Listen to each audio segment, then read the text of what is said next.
Jacob s'établit dans le pays où son père avait séjourné en étranger, dans le pays de Canaan. Voici l'histoire de la descendance de Jacob. Joseph, âgé de 17 ans, faisait paître le troupeau avec ses frères. Il était jeune et il était avec les fils de Bila et les fils de Zilpa, les femmes de son père. Or Joseph rapporta à leur père leurs mauvais propos. Israël aimait Joseph plus que tous ses autres fils, car il l'avait eu dans sa vieillesse, et il lui fit une tunique à manches longues. Ses frères, voyant que leur père l'aimait plus que tous ses autres fils, le prirent en haine et ne pouvaient lui parler amicalement. Or Joseph fit un songe et le raconta à ses frères, qui le haïrent encore davantage. Il leur dit donc, « Écoutez ce songe que j'ai fait. Nous étions en train de lier des gerbes au milieu des champs, quand voici, ma gerbe se leva et se tint debout, et vos gerbes l'entourèrent et se prosternèrent devant la mienne. » Ses frères lui dirent, « Voudrais-tu donc régner sur nous? Ou bien nous dominer? » Et ils le haïrent encore plus à cause de ses songes et de ses paroles. Il fit encore un autre songe et le raconta à son père et à ses frères. Il dit, « J'ai encore fait un songe, voici, le soleil, la lune et 11 étoiles se prosternaient devant moi. » Il le raconta donc à son père et à ses frères, et son père le réprimanda et lui dit, « Quel est ce songe que tu as fait? Faudra-t-il que nous venions, moi, ta mère et tes frères, nous prosterner jusqu'à terre devant toi? » Ses frères furent jaloux de lui, mais son père garda la chose en mémoire.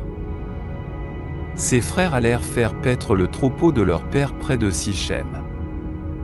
Israël dit à Joseph, « Tes frères ne sont-ils pas en train de faire paître le troupeau à Sichem?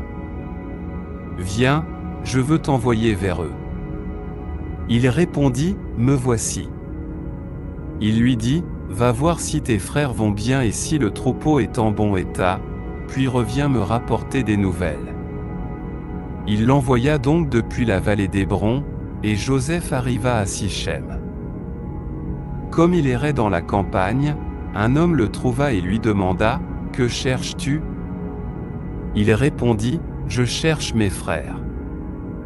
Indique-moi, je te prie, où ils font paître le troupeau. » L'homme lui dit, « Ils sont partis d'ici, car je les ai entendus dire, allons à Dothan. » Joseph partit donc à la recherche de ses frères et les trouva à Dothan. Ils l'aperçurent de loin et, avant qu'il ne soit près d'eux, ils complotèrent de le faire mourir. Ils se dirent l'un à l'autre, « Voici, le faiseur de songes arrive. Allons, tuons-le et jetons-le dans une citerne. Nous dirons qu'une bête féroce l'a dévoré. Nous verrons alors ce que deviendront ces songes. » Mais Ruben entendit cela et voulut le sauver de leurs mains. Il leur dit, « Ne lui ôtons pas la vie. » Puis il leur dit, « Ne répandez pas de sang, jetez-le dans cette citerne qui est dans le désert, mais ne portez pas la main sur lui. » Il avait l'intention de le sauver de leurs mains et de le ramener à son père. Lorsque Joseph arriva auprès de ses frères, ils le dépouillèrent de sa tunique, cette tunique à manches longues qu'il portait. Puis ils s'emparèrent de lui et le jetèrent dans la citerne, c'était une citerne vide, sans eau. Ensuite, ils s'assirent pour manger. Levant les yeux, ils virent alors une caravane d'Ismaélites venant de Galade. Leurs chameaux étaient chargés d'aromates, de baume et de myrrhe, qu'ils transportaient en Égypte. Alors Juda dit à ses frères, « Quel profit avons-nous à tuer notre frère et à cacher son sang? Allons, vendons-le aux Ismaélites et que notre main ne soit pas contre lui, car il est notre frère et notre propre chair. » Ses frères l'écoutèrent.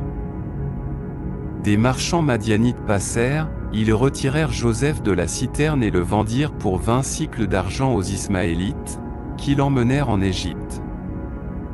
Quand Ruben revint à la citerne, voici, Joseph n'y était plus. Il déchira alors ses vêtements, retourna vers ses frères et dit, « L'enfant n'y est plus, et moi, où irai-je » Ils prirent alors la tunique de Joseph, égorgèrent un bouc et trempèrent la tunique dans le sang. Puis ils envoyèrent la tunique à manches longues à leur père en lui faisant dire, « Nous avons trouvé ceci, reconnais donc si c'est ou non la tunique de ton fils. » Il l'a reconnue et dit, « C'est la tunique de mon fils. » Une bête féroce l'a dévoré. Joseph a été mis en pièces. Jacob déchira ses vêtements, mit un sac sur ses reins et mena le deuil de son fils pendant de nombreux jours. Tous ses fils et toutes ses filles vinrent pour le consoler, mais il refusa d'être consolé et dit, « Non, c'est en pleurant que je descendrai vers mon fils au séjour des morts. » Et son père le pleura. Pendant ce temps, les Madianites le vendirent en Égypte à Potiphar, officier du Pharaon et chef des gardes.